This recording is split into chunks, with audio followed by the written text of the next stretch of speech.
La Iglesia de Restauración, Apóstoles y Profetas presenta al pastor y conferencista Hernán Sauceda con el tema Las pruebas y las tentaciones. Para pedidos de este y otros temas, visite Librería Restauración, ubicada en el 880 de la Bonifant Street, Silver Spring, Maryland, 20910, o llame al pastor Vicente Hernández a los teléfonos 301-681-6419, 301-562-4005, al celular 240-372-4923, o visite nuestro sitio web www.libreriaderestauracion.com.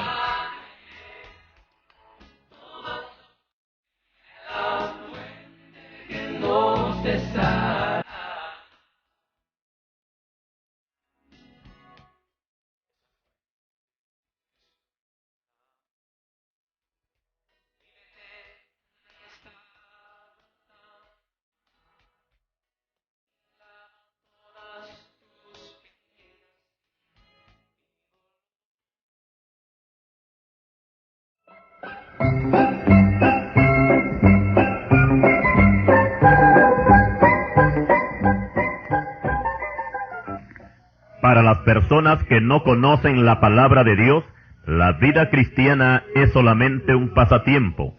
Para otros es que hemos cambiado de religión. Pero la realidad es que cuando recibimos a Cristo como nuestro Salvador, además de la salvación, se nos ofrecieron dos cosas: llevar el yugo y cargar la cruz. El yugo significa trabajo y la cruz significa el fuego a que tenemos que ser sometidos. Y por otra parte, decirle no a los placeres temporales del pecado.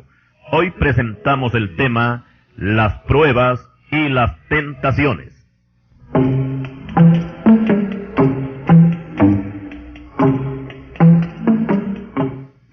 Prueba y tentación no son la misma cosa. Hay una gran diferencia entre ambas. Por lo general, las pruebas no las podemos evitar, pero las podemos vencer. Sin embargo, las tentaciones sí podemos evitarlas, siempre y cuando nosotros querramos evitarlas. Explicamos que la diferencia entre prueba y tentación es que las pruebas vienen de Dios, pero las tentaciones vienen del diablo. En lo que respecta a pruebas, todos los verdaderos hijos de Dios tenemos que ser probados de diferente forma. A veces hay que hacerle frente a problemas familiares, problemas económicos, problemas de salud, etc.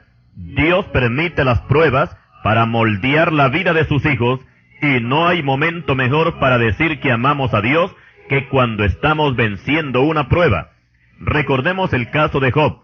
Este hombre era perfecto y recto, temeroso de Dios y apartado de mal. Libro de Job, capítulo 1, versículo 1.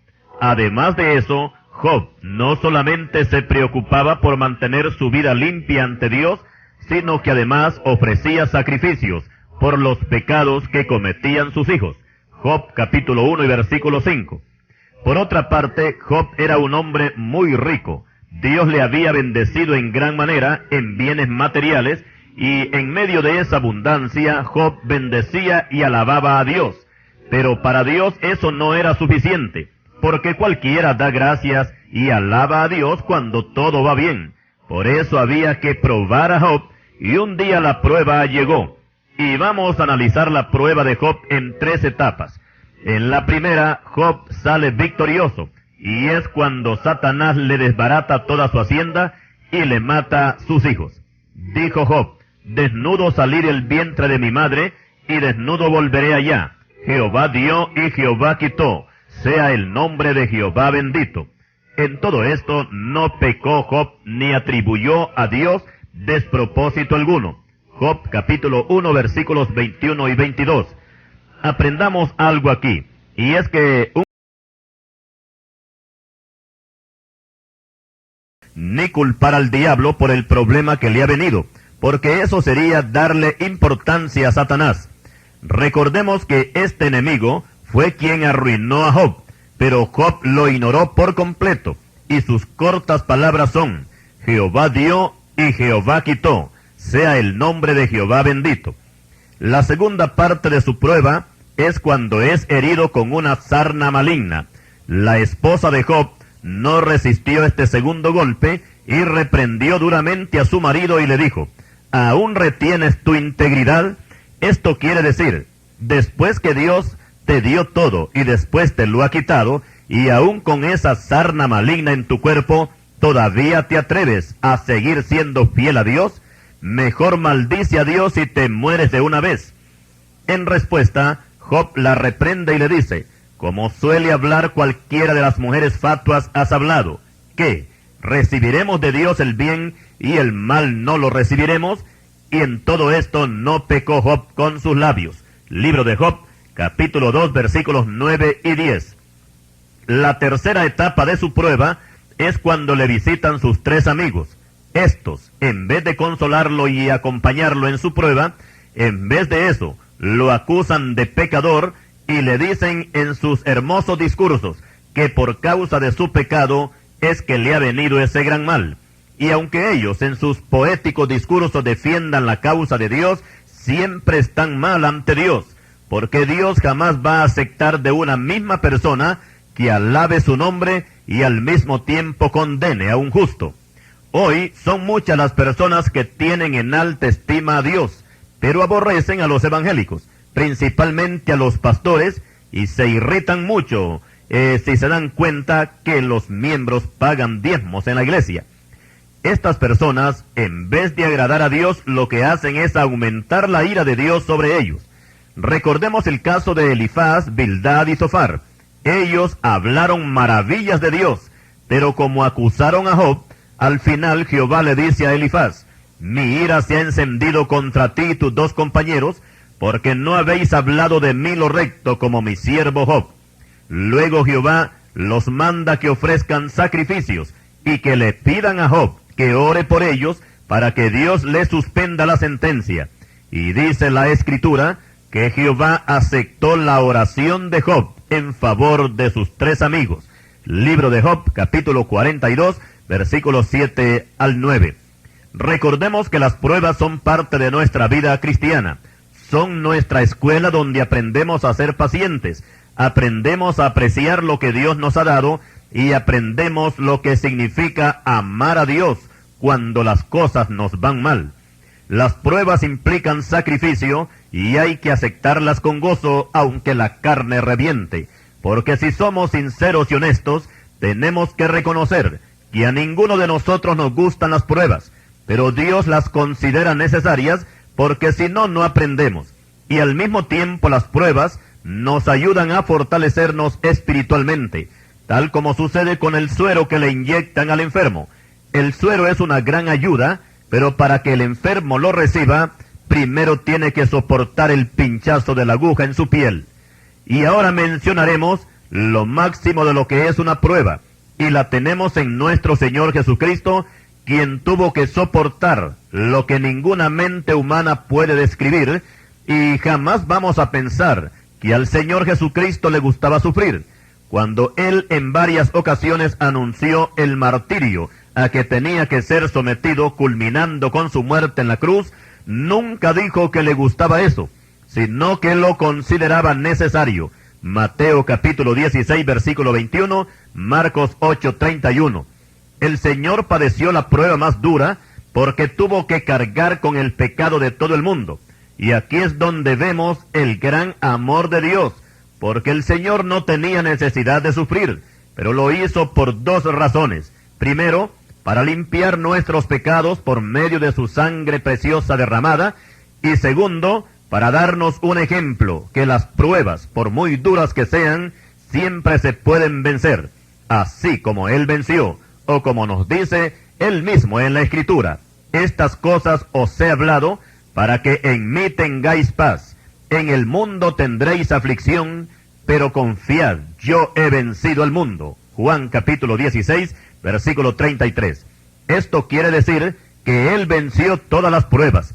Por supuesto que nosotros también vamos a vencer, derribando los altos muros que tenemos al frente y venciendo a los gigantes que se nos atraviesan en el camino.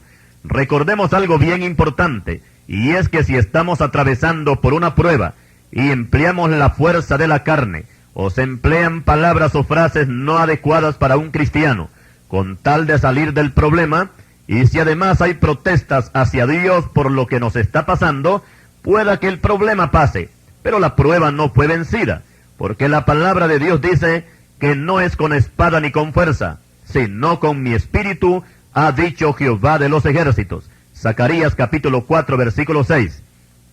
Si el Señor Jesucristo hubiese respondido de la misma forma en que el alguacil le pegó un puñetazo en el rostro, explico, si el Señor devuelve el golpe, no iba a demostrar con eso que era un hombre valiente y fuerte, sino todo lo contrario, iba a demostrar su debilidad y su miedo. Juan 18, 22. Es natural que en el mundo se hace todo lo contrario, porque allí los valientes son los que gritan más fuerte, los que humillan a los demás y los que no le tienen miedo a nadie, según ellos. En el cristianismo es al revés.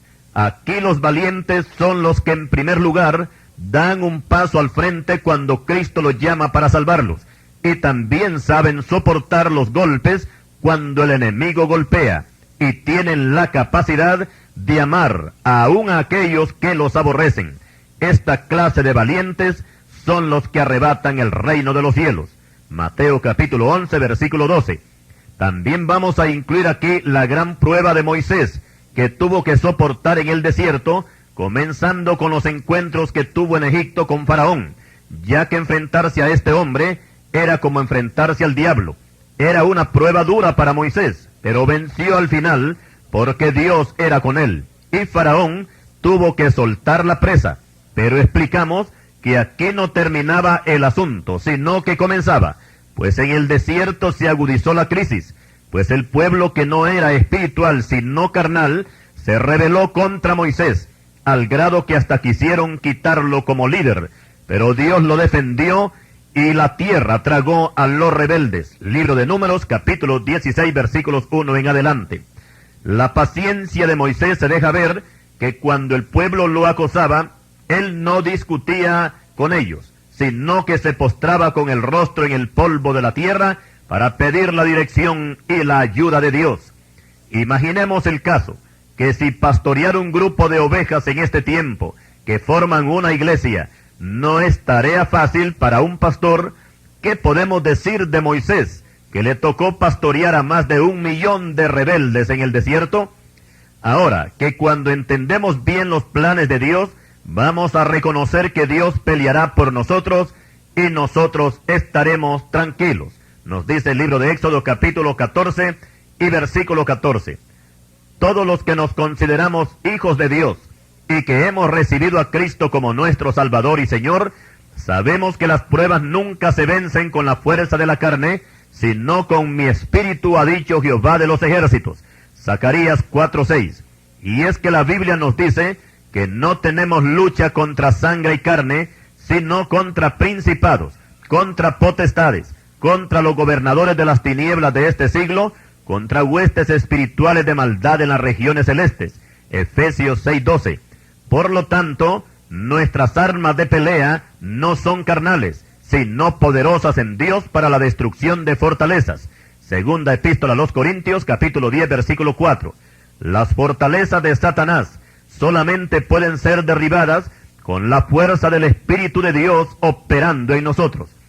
Si usted cree que no puede soportar ni vencer una prueba, le recomiendo que lea la historia de David, que siendo un muchacho no le tuvo miedo al gigante Goliat, quien le sobrepasaba en estatura, en destreza militar y en fuerza física. Pero como David puso a Jehová como su escudo, su fuerza y su defensa, entró a la batalla, y al final él fue el vencedor. El profeta Jeremías, por su parte, cuando fue acosado por sus enemigos, no huyó, sino que le hizo frente al peligro y dijo: mas Jehová está conmigo como poderoso gigante. Por tanto, los que me persiguen tropezarán y no prevalecerán. Jeremías capítulo 20, versículo 11. Por su parte, el profeta Isaías nos alienta con este pasaje cuando estamos atravesando duras pruebas. No temas porque yo estoy contigo. No desmayes porque yo soy tu Dios que te esfuerzo. Siempre te ayudaré, siempre te sustentaré con la diestra de mi justicia. He aquí que todos los que se enojan contra ti serán avergonzados y confundidos, serán como nada, y perecerán todos los que contienden contigo.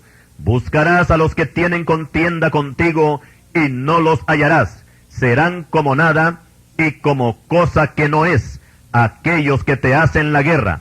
Porque yo, Jehová, soy tu Dios, quien te sostiene de tu mano derecha, y te dice, no temas, yo te ayudo. Libro de Isaías, capítulo 41, versículos 10 al 13. El apóstol Pablo nos dice que todo lo podemos en Cristo que nos fortalece. Filipenses 4:13. Recordemos que las pruebas son puestas por Dios, pero las tentaciones son puestas por el diablo. Las pruebas se vencen, las tentaciones se evitan. Continuaremos.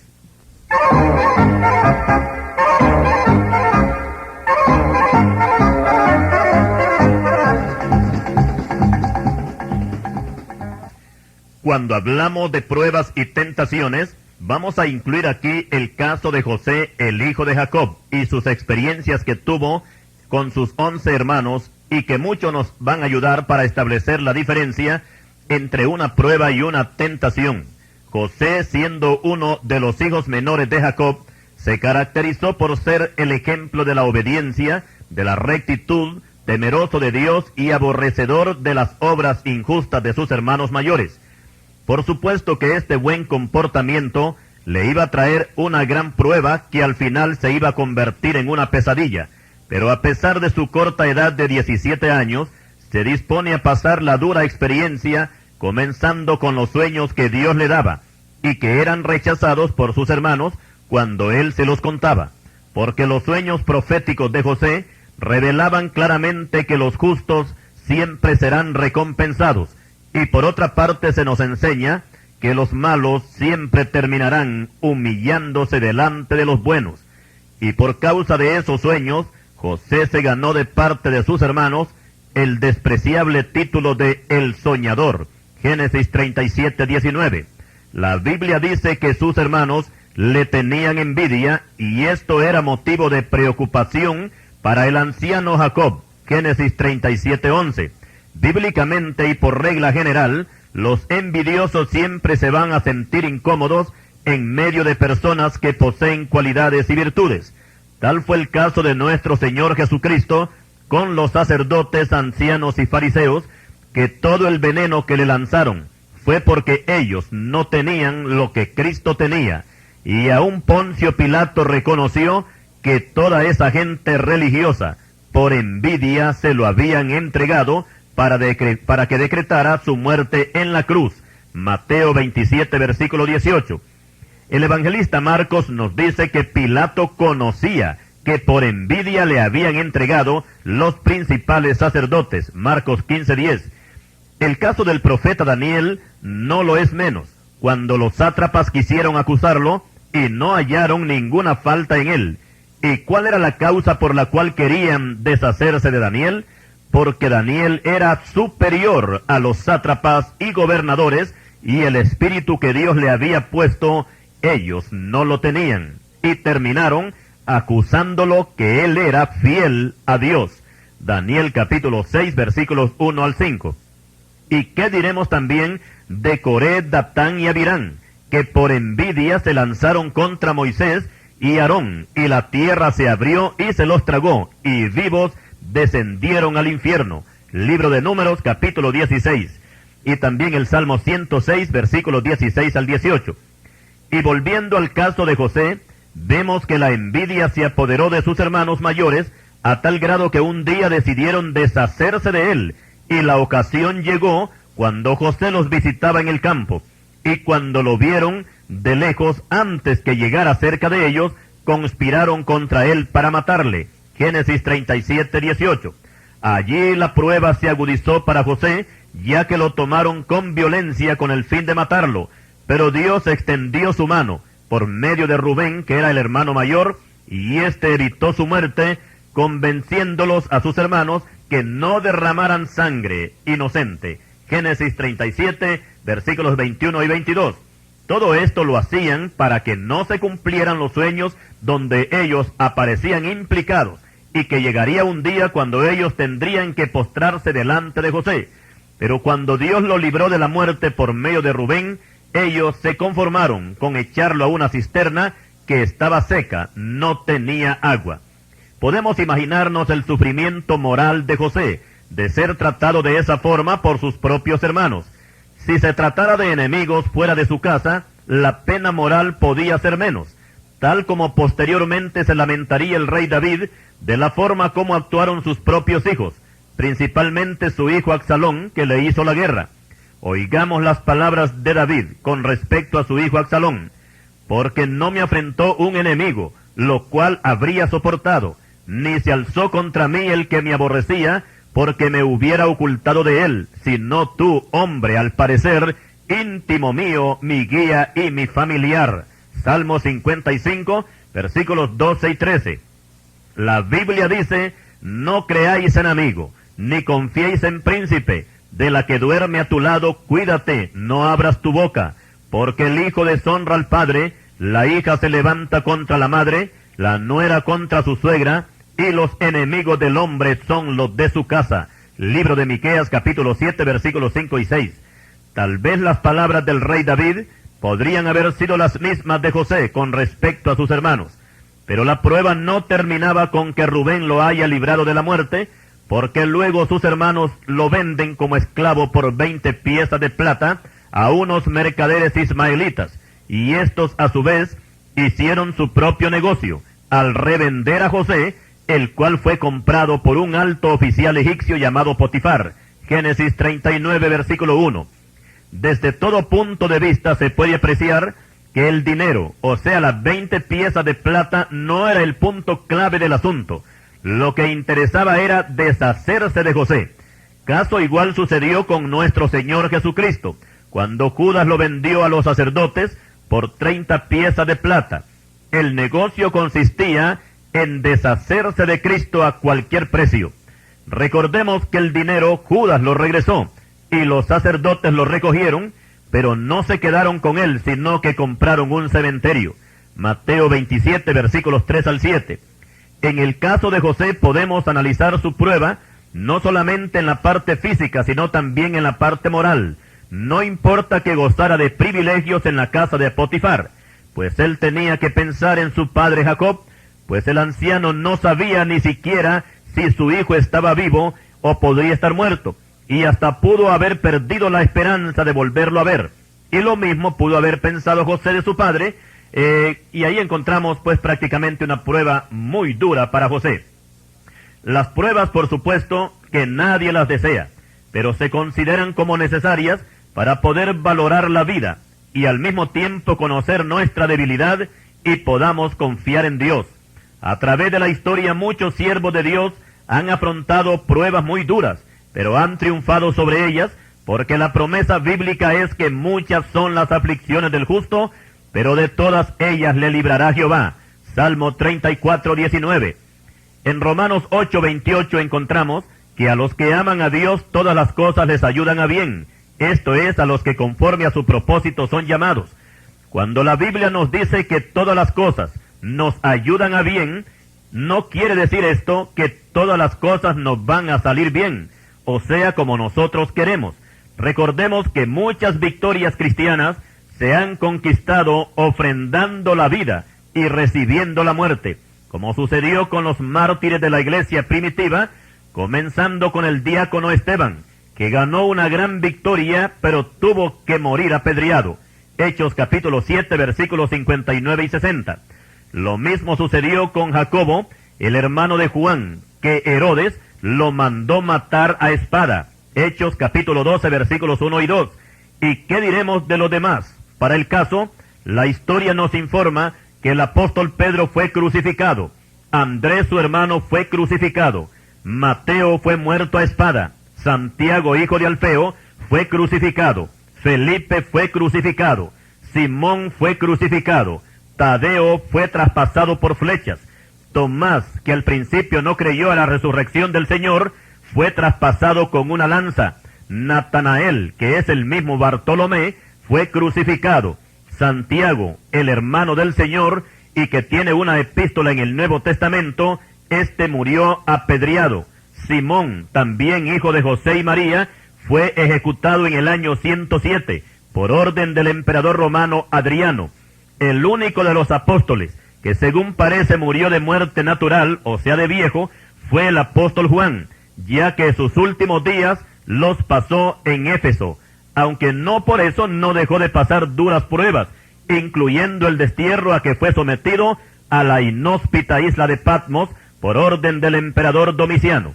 Estos y miles más de ellos, tanto en el Antiguo como en el Nuevo Testamento, y en todo el curso de la historia, han ofrendado sus vidas por defender su fe, y en obediencia a los mandatos divinos, tal como sucedió con Juan Hus, que el 6 de julio de 1415 fue quemado en la hoguera por orden del Papa Romano, y ni aun las llamas le quitaron la alabanza de sus labios, y murió alabando el nombre de Cristo. Juan Hus era de Bohemia, Praga. Este país se conoce en el día de hoy con el nombre de Checoslovaquia. Jerónimo de Praga continuó el trabajo de Juan Hus y también pagó con su vida en la hoguera por confesar a Cristo como el Salvador del mundo. Su muerte ocurrió en 1416. Jerónimo de Savonarola, otro precursor de la Reforma, fue excomulgado, perseguido y al final fue quemado vivo en la plaza pública de Florencia, por orden exclusiva de Alejandro VI, conocido como uno de los papas más viles que ha tenido Roma. La muerte en la hoguera de Savonarola fue el 23 de mayo del año 1498. Cuando Martín Lutero contaba con 15 años de edad fue precisamente la muerte de Savonarola. De Lutero hay mucha historia también que contar, conforme a pruebas y humillaciones a que fue sometido de parte de sus enemigos, y todo por confesar que la salvación del pecador es por medio de la fe en Cristo Jesús, y no por indulgencias y novenarios.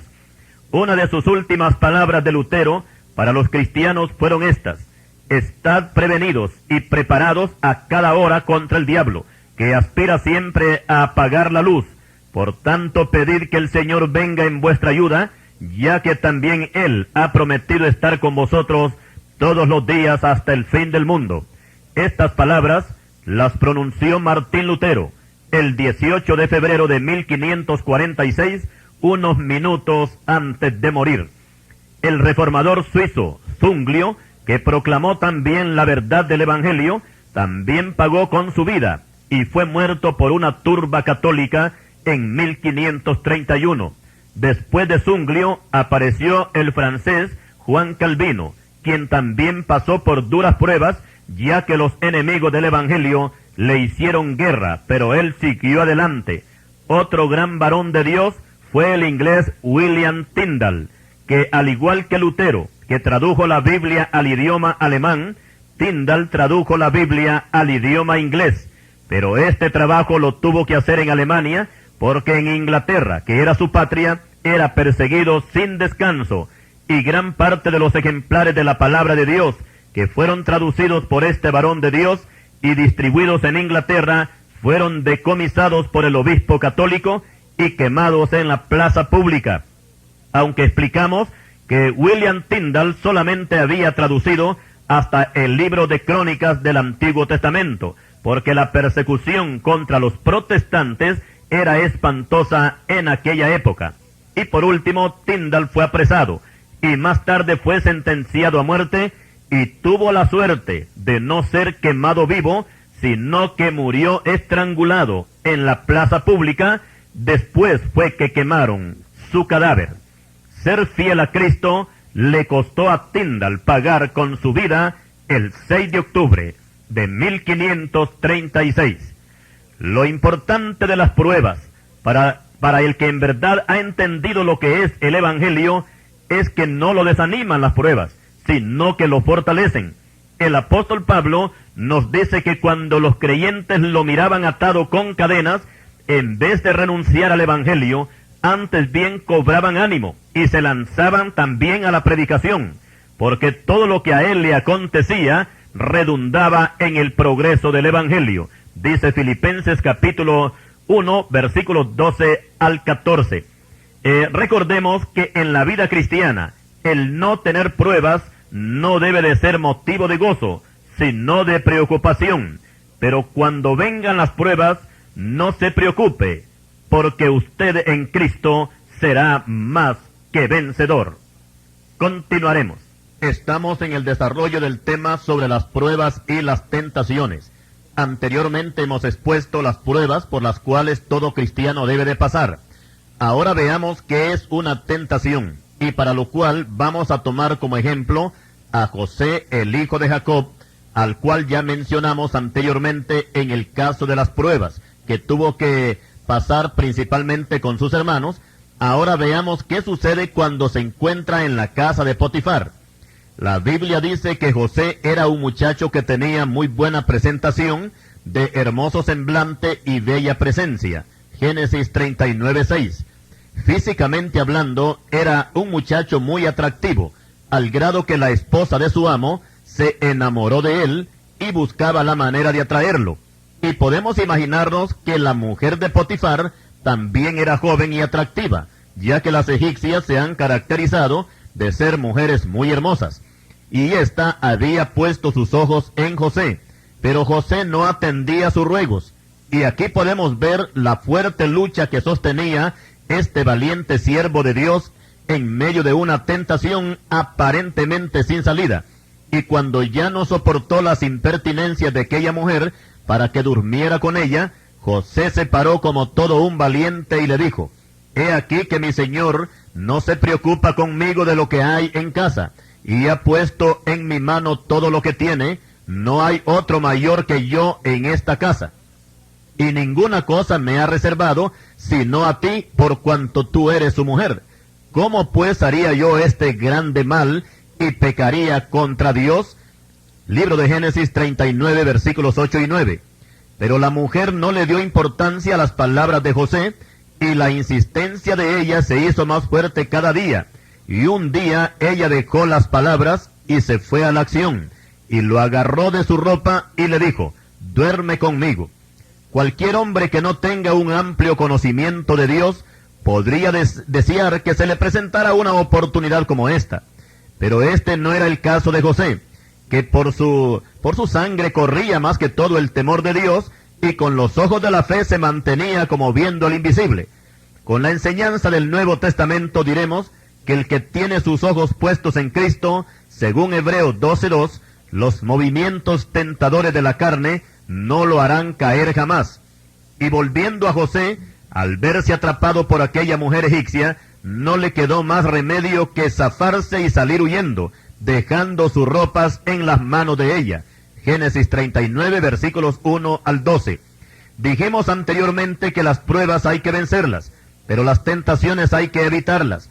En las tentaciones el creyente tiene que huir, tal como el apóstol Pablo le dice a Timoteo: «Huye de las pasiones juveniles». Segunda Timoteo 2:22. Pero en las pruebas, son ellas, las pruebas, las que tienen que huir de nosotros. Cuando José venció la tentación que se le presentó en la casa de Potifar, ahora viene no una tentación sino otra prueba, y es la falsa acusación de aquella mujer, por la cual tuvo que ir a parar a la cárcel. Pero aquí vamos a notar algo muy importante, y es que Dios está observando todos los movimientos, y sabe que José es limpio de culpa. Por eso cuando va a la cárcel, dice la Biblia que Jehová estaba con José, y le extendió su misericordia, y le dio gracia en los ojos del jefe de la cárcel.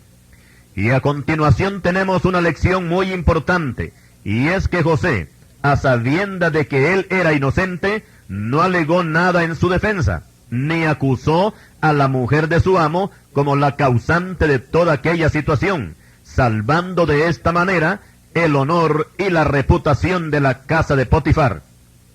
La Biblia dice en el Salmo 34:19 que muchas son las aflicciones del justo, pero de todas ellas le librará Jehová.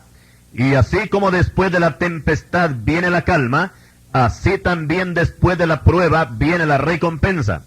Y vamos a dejar por un momento a José para mencionar a Job, que después de la prueba a que fue sometido, y que ya todos conocemos, tuvo una bendición doble a la que tenía antes, y aún sus hijos e hijas que engendró después de su prueba fueron más hermosos y más inteligentes que los primeros.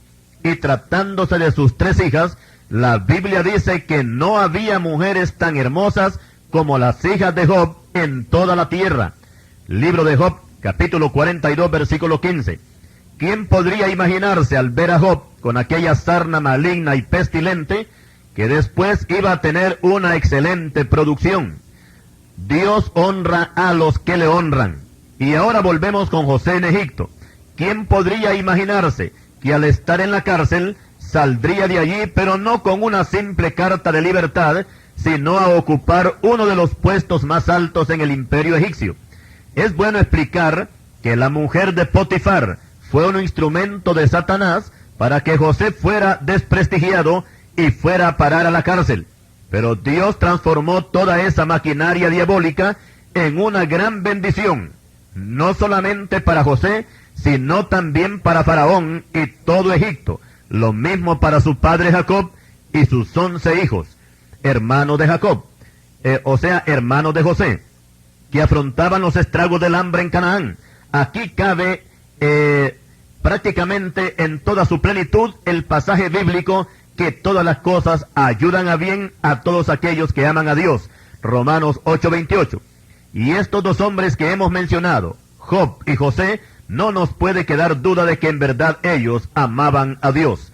No debemos de olvidar que para ser cristiano aprobado ante Dios, tenemos que atravesar a veces por situaciones muy difíciles. Tenemos que ser como la caña cuando la pasan por el trapiche, o como la vasija de barro cuando la meten al fuego, como madera que no se raja y clavo que no se dobla. Los cristianos tenemos que ser de acero y no de hierro colado. Los clavos que no son de acero, al primer martillazo se doblan. Dios quiere cristianos que no se dobleguen ante las pruebas. Dios quiere gente templada, decidida, valiente, que no los asusten los rugidos de león, que no los derriben los oleajes del mar, ni los embravecidos vientos los hagan retroceder, como sucedió con los 3 valientes hebreos, compañeros de Daniel, que le hablaron al rey de Babilonia, como nadie jamás se había atrevido a hacerlo, y prefirieron ser echados dentro de un horno ardiendo, siendo fieles a Dios, antes que postrarse ante una estatua de Satanás. Y como ya todos conocemos, Dios honró la fe y la valentía de estos muchachos, sacándolos intactos del horno de la prueba, y ni un cabello de ellos se quemó, y ni siquiera olor a fuego traían. Daniel capítulo 3, versículo 27. Por su parte, el profeta Daniel salió victorioso después de estar en medio de leones feroces y hambrientos, ya que estos no le causaron ningún daño, porque Daniel, al igual que el apóstol Pablo, sabían en quién habían creído.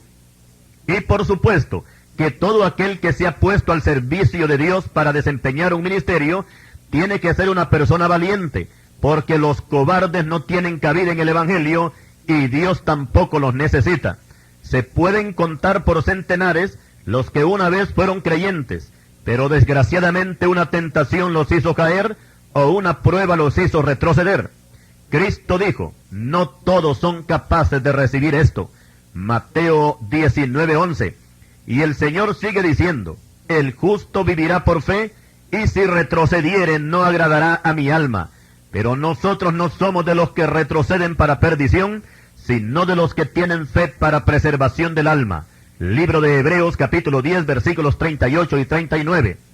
En la historia del cristianismo se cuentan por millares los que con gran gozo ofrendaron sus vidas por Cristo y el Evangelio. Anteriormente hemos dado una lista de algunas de ellas, y que su ejemplo de abnegación y valentía mucho nos puede servir a nosotros en este tiempo. Recordemos que muchos en el pasado sufrieron muerte espantosa, pero murieron con el gozo de no haber negado a Cristo. Dijimos al principio que muchas de las pruebas se han vencido ofrendando la vida, pero el Señor dice, el que cree en mí aunque esté muerto vivirá, y todo aquel que vive y cree en mí no morirá eternamente. Juan 11 versículos 25 y 26. El Señor Jesucristo podemos calificarlo como el máximo ejemplo, en lo que a soportar pruebas se refiere. Primero en la parte moral, al entrar al mundo en un cuerpo de carne. Para Cristo, siendo Dios y llegar a ser hombre, eso equivaldría más o menos como que nosotros, siendo hombres, llegáramos a ser gusanos. El Señor se sometió a las limitaciones humanas de cansarse, sentir hambre y hasta solicitar agua a la mujer samaritana. Sus parientes lo despreciaron, sus enemigos lo atacaron, y sus discípulos mucha de su enseñanza no la entendieron, y otra ni la creyeron, y uno de ellos lo entregó a sus enemigos por 30 piezas de plata.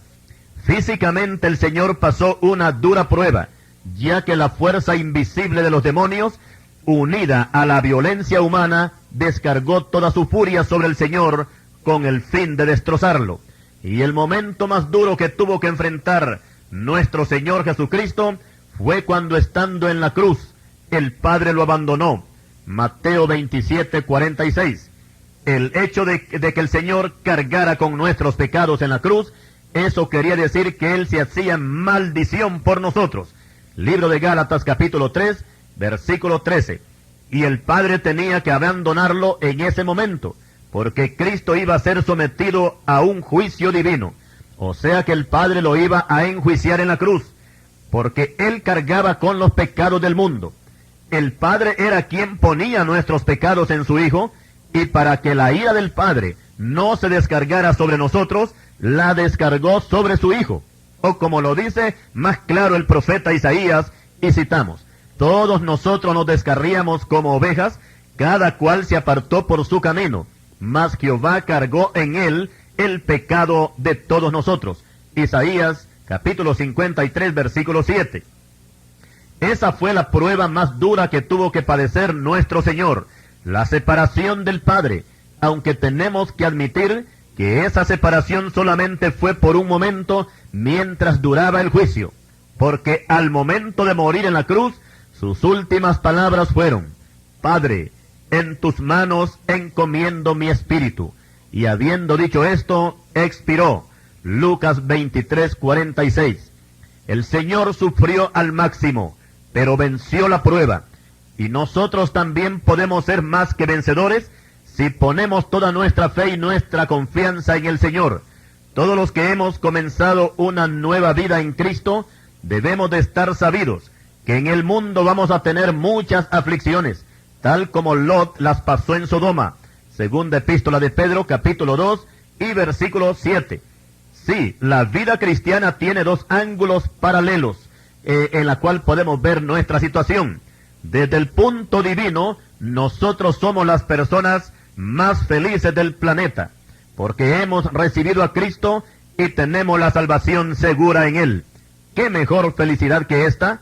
Pero si vemos la vida cristiana desde el punto humano, aquí no son todos los que dan un paso al frente, porque aquí se trata de una lucha, de una guerra, se trata de pelea, de batalla, de persecución, de desprecios, de golpes, de cárcel, de muerte. Cristo dice que cada día trae su propio mal. Mateo capítulo 6, versículo 34. Pero los que tenemos una fe y los que tenemos una esperanza en el Señor Jesucristo, podemos decir como el apóstol Pablo: pero yo de ninguna cosa hago caso, ni estimo preciosa mi vida para mí mismo, con tal que acabe mi carrera con gozo y el ministerio que recibí del Señor Jesús, para dar testimonio del Evangelio de la gracia de Dios. Libro de los Hechos, capítulo 20 y versículo 24. Vamos a continuar más adelante, desarrollando siempre este mismo tema, pero ampliando sobre las tentaciones que tienen que sufrir los creyentes, lo que pasó en el huerto del Edén y también lo que sucedió en el desierto, cuando nuestro Señor Jesucristo, Él llevaba a cabo un ayuno de 40 días y 40 noches, que precisamente Él hizo ese largo ayuno para poder comenzar su ministerio de predicación del Evangelio. Esté atento, continuaremos.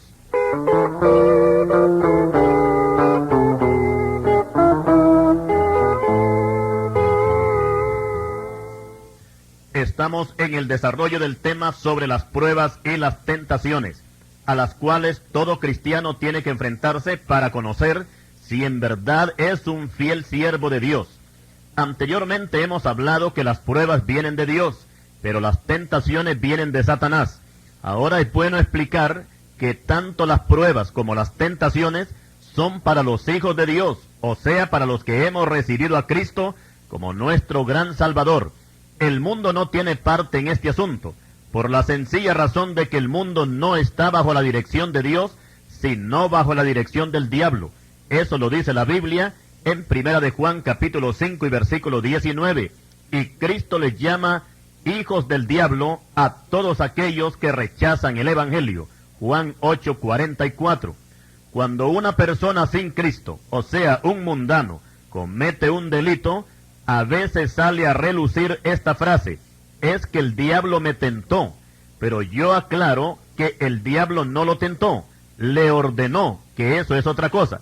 Porque aquí también explicamos que el pecado no redimido que existe en el hombre mundano, ese precisamente es el instrumento que el diablo usa para someter a ese pobre pecador a su propia voluntad.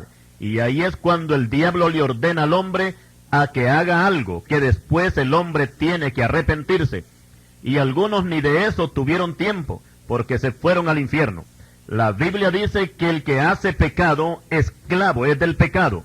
Pero si el Hijo de Dios los libertare, serán verdaderamente libres. Juan 8, versículos 34 al 36. En el huerto de Edén, Dios probó al hombre cuando le dio la orden de que no comiera del fruto del árbol de la ciencia del bien y del mal. Sin embargo, Satanás no probó, sino que tentó a Eva a que comiera del fruto. Y aquí es bueno notar algo, y es que el diablo no la presionó, solamente la tentó. Satanás a quien presiona es a los suyos, o sea, a los inconversos. A estos no los tienta, sino que los obliga a hacer cosas que van en contra de la voluntad de Dios. A los seguidores de Cristo nos tienta para ver si caemos, y como no estamos obligados a obedecerle, de nosotros depende si nos quedamos o nos alejamos, como hizo José con la mujer de Potifar. La Biblia nos muestra 3 clases de tentaciones que por cierto son fatales si llegamos a caer en ellas, y se encuentran en 1 de Juan capítulo 2 versículo 16, y citamos: porque todo lo que hay en el mundo, los deseos de la carne, los deseos de los ojos y la vanagloria de la vida, no proviene del Padre sino del mundo. Cuando nuestro Señor Jesucristo se dispuso a comenzar su ministerio, tuvo que hacerle frente a estas 3 tentaciones, y fue precisamente cuando salió bautizado del Jordán y lleno del Espíritu Santo, fue llevado por el Espíritu al desierto por 40 días, y era tentado por el diablo, y no comió nada en aquellos días, pasados los cuales tuvo hambre. Entonces el diablo le dijo: si eres hijo de Dios, di que esta piedra se convierta en pan. Lucas 4, versículos 1 al 3. Aquí tenemos la primera tentación, los deseos de la carne. No hay mayor tentación para el que ayuna que la comida. Por otra parte, el diablo sabe perfectamente bien que Cristo es el Hijo de Dios, y también sabe que Cristo puede hacer pan de una piedra. Pero el Señor no va a hacer lo que Satanás le pide por 3 razones. Primero, que después de su ayuno, él iba a comer, pero cuando él quisiera, no cuando el diablo se lo impusiera. Segundo, que el Señor Jesucristo no iba a dar una demostración de su poder para complacer a Satanás y revelar de esta manera su identidad de que él era el Hijo de Dios. Una cosa digna de notar es que el Señor demostró su poder, en este caso sus milagros y sanidades, cuando el caso lo ameritaba, y siempre en favor de la gente necesitada. La Biblia dice que cuando Pilato envió al Señor donde Herodes, por cuanto Cristo era Galileo, Herodes, viéndole, se alegró mucho, porque hacía tiempo deseaba verle, porque había oído muchas cosas acerca de él, y esperaba verle hacer alguna señal. Aquí cabe notar que el ignorante Herodes confundió al Señor Jesucristo con un mago o con un cirquero, pero el Señor lo ignoró por completo, y al igual que toda persona falta de conocimiento, el desquiciado Herodes se quedó con el deseo de que Cristo le complaciera. Y como el Señor lo ignoró, entonces Herodes lo menospreció junto con sus soldados y lo devolvió de nuevo a Pilato. Lucas 23, versículos 6 al 12. Esa falta de respeto al Señor la está lamentando Herodes en el infierno y la seguirá lamentando por toda la eternidad en el lago de fuego. Y volviendo a la tentación en el desierto, la tercera razón por la cual el Señor no podía convertir piedras en pan es porque hay una ley establecida de parte de Dios conforme a los elementos, y es que cada cosa tiene que permanecer conforme Dios la hizo. Un árbol no puede ser piedra, y un animal no puede convertirse en gente, y una piedra no puede convertirse en comida.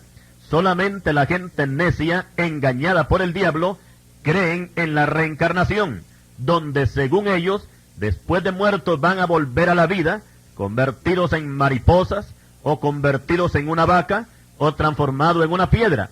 Y aunque parezca increíble, pero hay mucha gente que cree eso. ¿Y qué diremos de los desquiciados ateos y evolucionistas que Satanás les ha hecho creer que el hombre desciende del mono? Pobre humanidad. El libro de Job hace mención de lo que estamos exponiendo y que se relaciona al Señor Jesucristo en su ayuno de 40 días y 40 noches en el desierto, y dice así este pasaje, refiriéndose a Cristo: de la destrucción y del hambre te reirás, y no temerás de las fieras del campo, pues aún con las fieras del campo tendrás tu pacto. Job capítulo 5 versículos 22 y 23. Este pasaje nos está diciendo que una piedra siempre será piedra, y no se convertirá en otra cosa. Y con respecto a las fieras del campo, ninguna bestia le iba a hacer daño al Señor, porque las fieras iban a estar en paz con él. Y el Evangelio de Marcos confirma esto refiriéndose al ayuno del Señor y dice, y estuvo ahí en el desierto 40 días, y era tentado por Satanás, y estaba con las fieras, y los ángeles le servían. Marcos 1:13. En este pasaje podemos ver que las fieras del desierto se portaron mucho mejor que los endiablados sacerdotes y fariseos. En esta primera tentación de convertir piedras en pan, Satanás fue vergonzosamente derrotado, cuando el Señor le responde, escrito está, no solamente de pan vivirá el hombre, sino de toda palabra que sale de la boca de Dios. Mateo capítulo 4 versículo 4 y Lucas 4:4 y Deuteronomios capítulo 8 y versículo 3. De esta cita última es que el Señor toma lo que escrito está.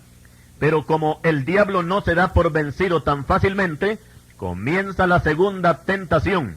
Y dice la Biblia que el diablo llevó a Cristo a un alto monte, y le mostró en un momento todos los reinos de la tierra, y le dijo el diablo, a ti te daré toda esta potestad y la gloria de ellos, porque a mí me ha sido entregada, y a quien quiero la doy.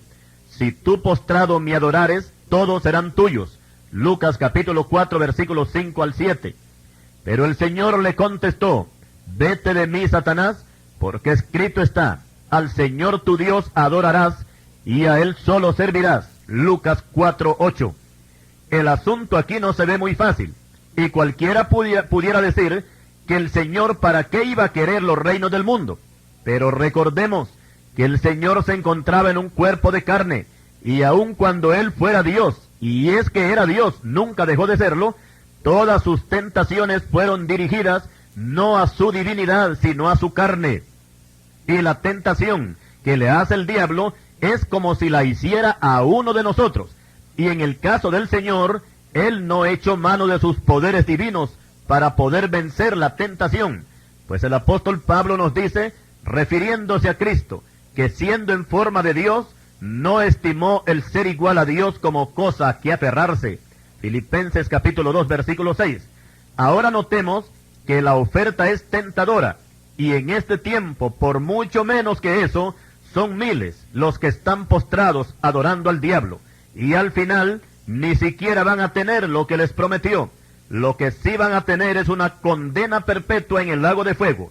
Allí va a ser el gran lloro y crujir de dientes. A los narcotraficantes, el diablo les hace creer que ellos van a ser los amos y señores del mundo. Y después se carcajea cuando caen abatidos por la policía o purgando condenas perpetuas en algunos países del mundo. Los líderes del rock satánico se creen dioses en medio de una juventud loca y embrutecida que les aplaude. Y al final, estos líderes rockeros terminan su asquerosa vida disparándose un balazo, intoxicados por la droga, recluidos en manicomios o contagiados por el SIDA, o sea que al final todo queda en nada.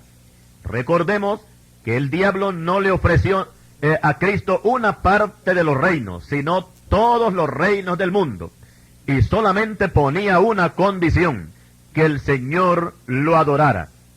Ahora, viendo el asunto desde el ángulo humano, y suponiendo que el Señor hubiera caído en esa tentación, explicamos, después el diablo no le hubiera dado nada, porque Cristo lo identificó al diablo como mentiroso y padre de toda mentira.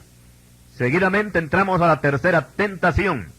Ya el Señor ha vencido los deseos de la carne, o sea, no convertir piedras en pan. No complació a Satanás y salió victorioso.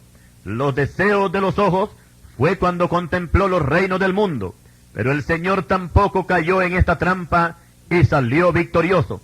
Ahora queda la tercera y última tentación, y es cuando el diablo le lleva al pináculo del templo y le dice: si eres hijo de Dios, échate de aquí abajo, porque escrito está: a sus ángeles mandará cerca de ti, que te guarden y en las manos te sostendrán, para que no tropieces con tu pie en piedra. Respondiendo Jesús le dijo: dicho está, no tentarás al Señor tu Dios. Y cuando el diablo hubo acabado toda tentación, se apartó de él por un tiempo. Lucas capítulo 4, versículos 1 al 13. Aquí no se trata de deseo de la carne, ni deseo de los ojos, sino de la vanagloria de la vida. Primera de Juan 2:16. Apreciemos algo aquí, y es que si el Señor se lanza desde el pináculo del templo, por supuesto que Él no iba a sufrir ningún daño. Lo que está escrito en el Salmo 91 se cumpliría fielmente ese día, que los ángeles lo sostendrían en la caída, y el resultado hubiera sido grandes aplausos, y hasta manos iban a sobrar para levantarlo en alto y proclamarlo como un gran Mesías, como un gran campeón, o como un gran superhombre. Y a esto se le llama la vanagloria de la vida. Y Cristo no venía a este mundo a buscar aplausos, no venía a buscar fama, Él venía a buscar pecadores, Él venía a buscar a esta clase de personas para salvarlos a través de su muerte en la cruz y su gloriosa resurrección.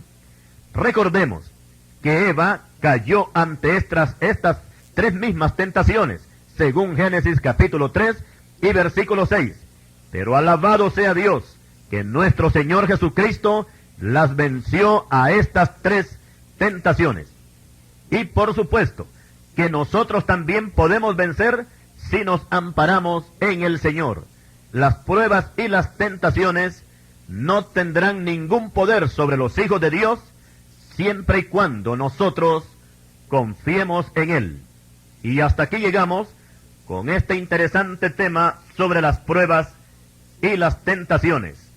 Que el Señor le bendiga. Cuando en pruebas se encuentra mi alma y tu luz casi no puedo ver, surge un grito de mi alma que clama: pon tu mano, Señor, sobre mí. Pon tu mano, Señor, sobre mí. Pon en mi alma ese mismo sentir. Dame gracia para obedecer. Dame fuerzas para yo vencer.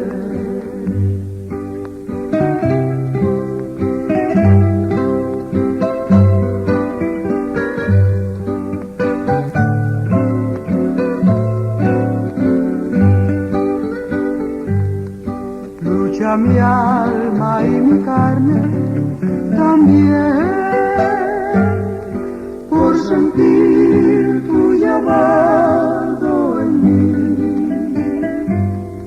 No es posible seguirte ocultando, no es posible